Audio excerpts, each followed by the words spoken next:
Good morning, friends. I am back after a few days, about a week away with my wonderful little family. We went to the beach for a little bit and got away, which was very much needed.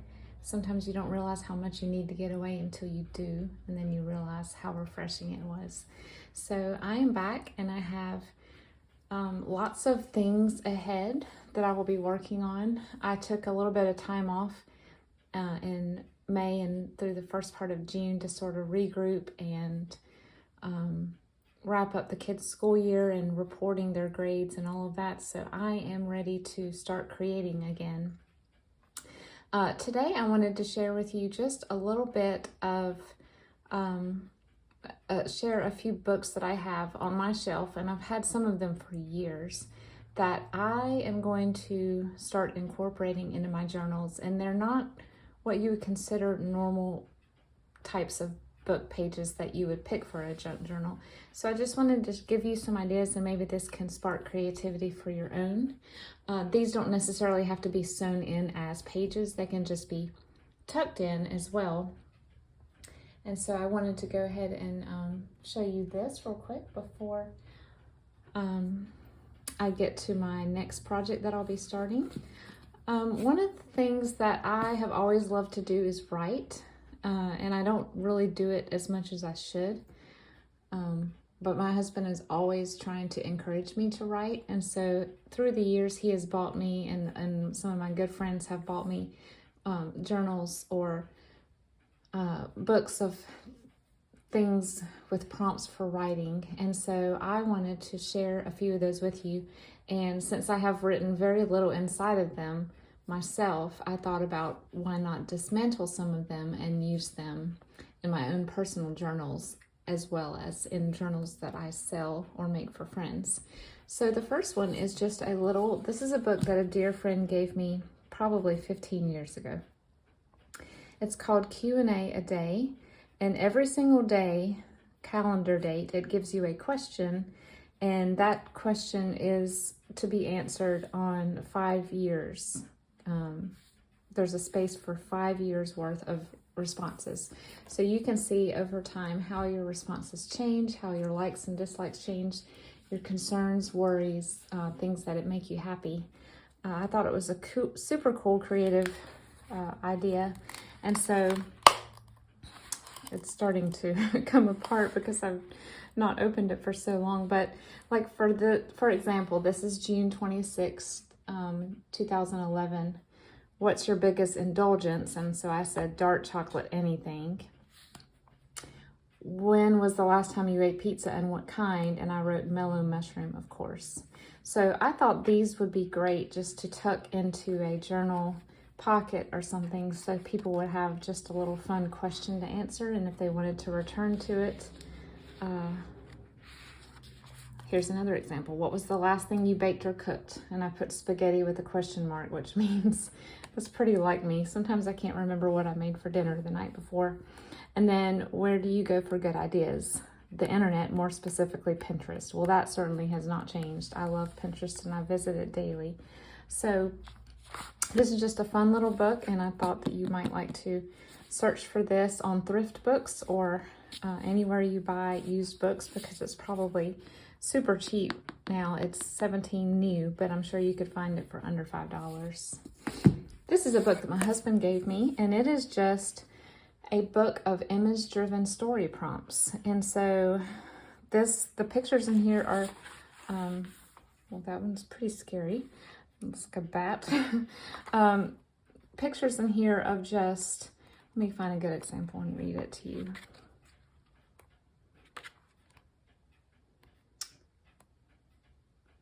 Okay.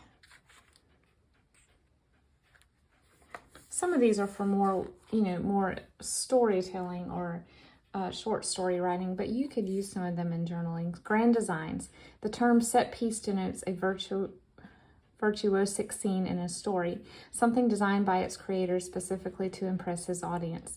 Even if you've never heard the term before, you've seen it played out many times. Think of the aria from Aida, a Harry Potter Quidditch match, or the heist scene from Rififi. Some stories are built almost entirely around set pieces. Dan Brown's Angels and Demons is a good example.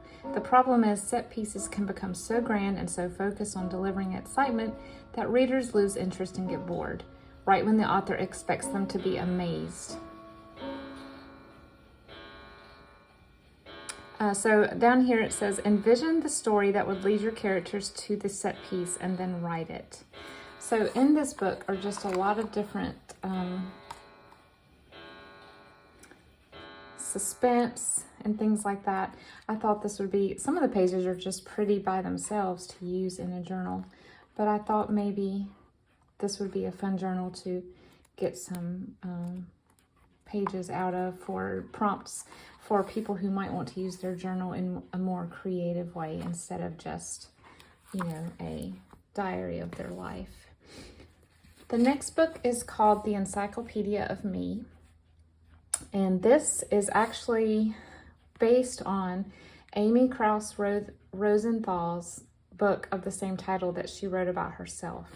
I don't know if you've ever heard of Amy Krouse Rosenthal. She is one of my favorite authors. She passed away tragically of cancer a few years ago, but she has a few books that she's written for adults to enjoy, but she's most well known for books for children, and my children read and loved many of her titles. So definitely look her up, if nothing else, just to have something light and fun to read on vacation. This book is, I think I remember loving this one, but the one that I love the most, I cannot remember the name of it. I'm gonna have to look it up. But she wrote another one that's very similar to this, and it is just her way with words and her ability to remember little tiny things about her life and word them in such a fun way to read. You're essentially reading her memoir, but it doesn't feel like it. It's just so entertaining. In fact, my husband loved it so much when I let him read it that he bought a copy for each of his coworkers. So this book is just, it goes through the alphabet, and like this one is in the letter H part, so it says human being on being A. So you just need to write something on what it means to you to be human. Itching to do, things I'm. So make a list of things that you just really want to do, and here's one called key dates, movies, see also, so it has the little, my camera's not focusing very well today. It also has little things like an encyclopedia would, so bad movie, I can't help watching it even though I know it's A. So this is just a great little book to dismantle. I don't think I'm going to dismantle this one personally because I have, you know, I really want to get to this and finish this and write in it for myself as a keepsake for my children one day. But definitely pick it up if you're looking for a different type of journal page. This one, we actually bring this on car rides. We did this past vacation. It is just a fun little book of lists that you can make. So let's see, here's a random entry. On this page, it wants you to write violet objects found around the kitchen, recipes that use at least 1 cup of raisins, untrue thing about cats, year-long projects, and rare stones. So I sort of use this, I have filled out a few of these pages, as sort of like creativity prompts, or just things to kick my brain into gear when I'm about to write. And anyone who loves words like I do will love this book. If you just love making lists, you will love this book. This is, I think, published by Chronicle Books, probably about 10 years ago. And it would also make a cute junk journal. The cover is adorable. And then the last one in this category is called List Yourself. I think I found this on a bargain bin shelf in a Barnes & Noble, so I have no idea if it's still in print. It's printed by Andrew and McMill. And again, it's another list making book, but it's not really, you know, it's not broken up into days or anything like that. But these are all the things that you're supposed to write about yourself personally. And so there's just little things that you can tuck into. This would actually be a nice size page to put into a junk journal, to fold in half. But otherwise, you could always just fold it and tuck it into an envelope to put into a journal. There is one more type of book page that's unusual that I wanted to share with you. And I'm going to pause the video real quick and see if I can find where I stashed them away. I'll be right back. Yay, I found them. I had tucked them away before we left. This is a book, I've already taken it apart, but this is a book called The Color Collector's Handbook. And it's just a little color themed journal for people who love to go outside in nature and explore. So this one includes, every page is a different color. I thought they told the Pantone number, but I don't know that they do. And then right here, you have the little discs that correspond with it that I'm assuming you would take these with you out in the wild to try to match it up to the object, and then you would come back and write what you want to name this color, which I think is the most fun thing ever, and then where you found the color and the date, and then if you found it again. So it's super interactive and super fun.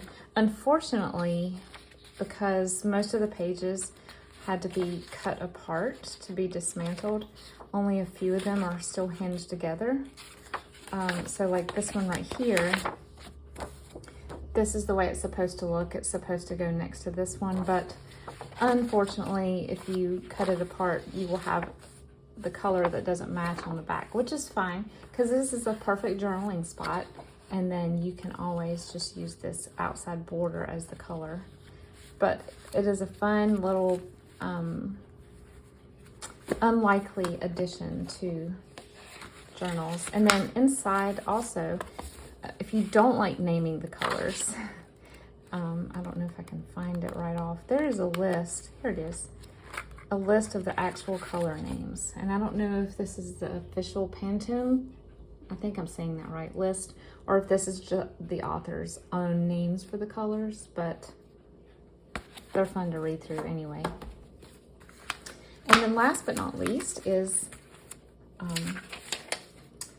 a book that I bought while on vacation at Barnes & Noble on the, I don't know what they call it, but it's like the bargain book area in the front of the store.